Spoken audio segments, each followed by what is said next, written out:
今回は先日公開されたシネマティックトレーラーザ・プロトタイプからコメントで寄せられた皆さんが気になっているであろうポイントについて解説と考察をしていきたいと思います。イエローハンド。まず新グラブパックとして確定したイエローハンドについてです。黄色いハンドにはパープルやオムニハンドと同様に明確な機械的構造が確認できます。扇形のアナログメーターのような窓が設けられており、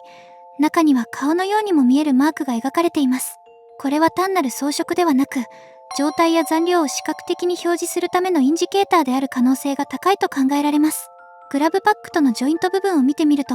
従来のハンドとは構造が異なっているように見えます。ハンド自体に物理的な穴が確認できないため、少なくともこれまでのグラブパック 2.0 と同じ方式で装着されるものではなさそうです。取り付け方法として考えられるのは、強力な吸引による密着、もしくは磁石を利用したマグネット式です。現実的な光学構造としては、マグネット式の方が成立しやすいと考えられますが、現時点では可能性の一つとして整理しておくのが妥当でしょう。つまりイエローハンドは、現在のグラブパックに直接装着して使うものではなく、別のデバイスに取り付けて運用するタイプのハンドである可能性が高いと考えられます。ここで思い出されるのが、過去のアートワークに登場していた棒状のオブジェクトです。先端にあるボールは、実際には何かを取り付けるための受け口であることを示唆していたとも解釈できます。野球ボールには穴がなく、平面にも置ける形状をしていることから、先端部分は平らである可能性が高く、イエローハンドとの干渉も少ないため、安定して装着できる構造であることが推測されます。さらに、この棒には電気を示すマークが描かれたバッテリーが備え付けられているように見えます。このことから、この棒自体が充電池のように機能するデバイスである可能性が浮かび上がります。仮にこの棒にイエローハンドを取り付けて使用する場合、イエローハンドは電気的な機能を前提としたハンドであると考えることができそうです。従来のグリーンハンドは、蓄電できる時間が約10秒に制限されていました。これは、ハンド単体で電力を保持する構造上の制約によるものと考えられます。一方で、イエローハンドとこの棒を組み合わせて運用する場合、イエローハンドで蓄えた電力を棒側の充電池へ移し、その電力を必要なタイミングで再利用する運用が可能になり、メーターに表示される残量を基準とした管理方式へと移行すると考えられます。この点を踏まえると、イエローハンドは単純な性能強化ではなく、グリーンハンドに対して、用途と運用幅が拡張された上位互換であると位置づけるのが適切でしょう。蓄電した電力を任意のタイミングで使用できるため、電気で開くドアの開錠や、セグウェイの一時的な動力源としての利用など、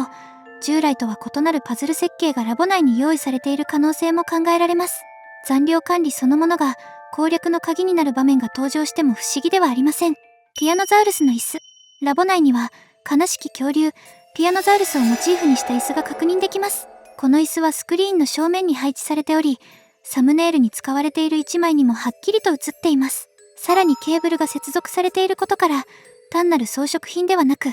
何らかの機能を持った設備であることがわかります。2枚のイラストを見比べると、この椅子にはリクライニング機能が備わっていることが確認できます。背もたれが倒れる構造は、歯科医院や医療施設で使用される処置用の椅子に近く、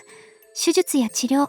あるいは検査などを想定したラボ設備である可能性が高いと考えられます。では、なぜこの椅子はピアノザウルスをモデルにしているのでしょうか。この点については、過去にソーヤー博士の質疑応答で言及されていたブロンモデルの家具の存在が関係している可能性があります。イノベーションチームが一時期、ブロンをモチーフにした家具を製作していたという情報がありましたが、その詳細や明確な目的については語られていません。この流れを踏まえると、ピアノザウルスの椅子は、ブロンモデル家具の系譜を引き継いだ次世代の試作家具であると考えることができます。つまり、この椅子は単なるファンサービスとして置かれたものではなく、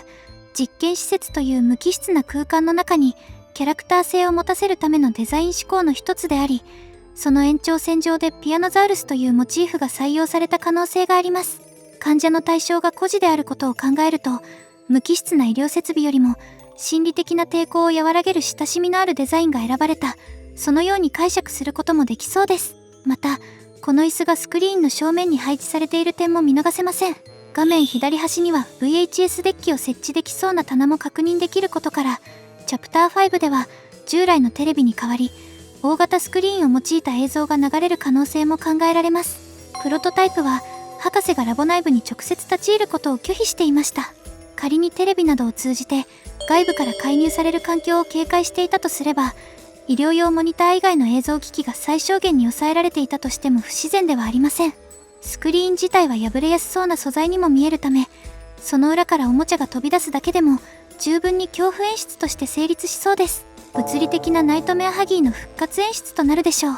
壁の穴。廊下に存在する巨大な壁の穴。この破壊痕はラボ内部で何らかの強い力が働いたことを示しています。まず考えられるのは、ラボ内に存在する強大な個体による影響です。ただし、この破壊が移動のために恒常的に行われたものなのか、